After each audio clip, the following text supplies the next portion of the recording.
oğlum şehit oldu. ჩემი შვილი შაჰიდი გახდა. გული მტკივა, მაგრამ ამ სამშობლოსთვის მეც წავალ. ვიბრძოლებ და შაჰიდი გავხდები. ეს წინა დღეს ჩამოვარდნილი თურქული თვითმფრინავის 20 დაღუპულიდან ერთ-ერთის მამაა. ის შვილს სამშობლოსთვის დაღუპულ შაჰიდად მიიჩნევს. მიუხედავად იმისა, რომ სიკვდილის მიზეზი სამხედრო თვითმფრინავის მოულოდნელი კატასტროფა გახდა. აზერბაიჯანელმა ექსპერტმა თურქეთის სამხედრო საჰაერო ძალების კუთვნილი სეა-20 ჰერკულესის თვითმფრინავის კატასტროფასთან დაკავშირებით საკუთარი ვერსია წამოაყენა. აბუზე რაბილოვმა ინციდენტი ირიბად გიუმრის 102 რუსულ ბაზას დაუკავშირა. პირადად მე ვფიქრობ, რომ ეს იყო ან რაკეტა, ან უპილოტო საფრენი აპარატი. 102 ბაზა ახლოსაა. ექსპერტმა ასევე დაამატა, კვლავ ფრინველების გუნდი, რითაც მიანიშნა ყაზახეთის ქალაქ აქტაუს მახლობლად აზალის თვითმფრინავის კატასტროფაზე, რა დროსაც რუსულმა მხარემ თავდაპირველად ინციდენტი ფრინველებთან შეჯახებას მიაწერა. თვითმფრინავში მყოფი 20-ვე სამხედრო მოსამსახურე, რომლებიც აზერბაიჯანის სამხედრო აღლუმში მონაწილეობის შემდეგ სამშობლოში ბრუნდებოდნენ, დაიღუპა. მათგან 18-ის ცხედარი უკვე ნაპოვნია.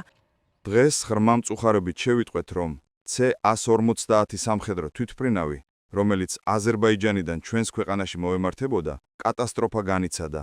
ღმერთმა შეიწყალოს ჩვენი წამებულები. შემთხვევა მოხდა საქართველოს სიღნაღის ტერიტორიაზე, აზერბაიჯანთან სახელმწიფო საზღვრიდან დაახლოებით 5 კილომეტრის დაშორებით. ამ ფაქტზე აღძრულია სისხლის სამართლის საქმე. კატასტროფის ამბავს ერთ-ერთი პირველი აზერბაიჯანის პრეზიდენტი ილჰამ ალიევი გამოეხმაურა.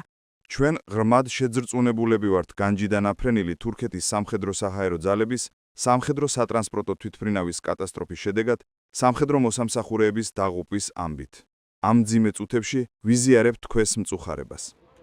აზერბაიჯანულმა მედია საშუალებებმა ანონიმურ წყაროებზე დაყრდნობით აღნიშნეს, რომ თვითმფრინავის ნამსხვრევებზე გარეთ ჩარევის ან ჩამოგდების კვალი არ აღმოჩენილა, რაც შესაძლოა ტექნიკურ გაუმართავობაზე ან ადამიანურ ფაქტორზე მიუთითებდეს. ამავდროულად თურქულმა გამოცემა თურქიემ არ გამორიცხა, რომ კატასტროფა შესაძლოა გარეზე მოქმედების შედეგად მომხდანიყო. გამოცემის ანალიზის თანახმად, ის ფაქტი, რომ თვითმფრინავი სავარაუდო ჯერ კიდევ ჰაერში დაიშალა და ეკიპაჟმა კატასტროფის სიგნალის გაგზავნა ვერ მოასწრო, შესაძლოა მიუთითებდეს ან მოულოდნელ აფეთქებაზე, ან გარედან დარტყმაზე. ნაპოვნია თვითმფრინავის შავი ხუთები, რომლებსაც შეუძლიათ ნათელი მოფინონ კატასტროფის მიზეზებს. ჩამოვარდნილი სეა-20 ჰერკულესი ამერიკული წარმოების საიმედო სამხედრო სატრანსპორტო თვითმფრინავია, რომელიც მსოფლიოს მრავალი ქვეყნის, მათ შორის თურქეთის შეიარაღებულ ძალებში ირიცხება და განკუთვნილია ჯარებისა და სამხედრო ტვირთების გადასაზიდავად. სხვათა შორის 2020 წლის ყარაბაღის ომის დროს აზერბაიჯანმა თურქეთის მხარდაჭერით სამხედრო მოქმედებებში სირიელი დახირავებული მებრძოლები ჩაერთო. ამ დახირავებული მებრძოლების გადასაყვანად არსებული ინფორმაციით გამოყენებული იყო თურქული სამხედრო სატრანსპორტო სეა-20 ჰერკულესის თვითმფრინავი.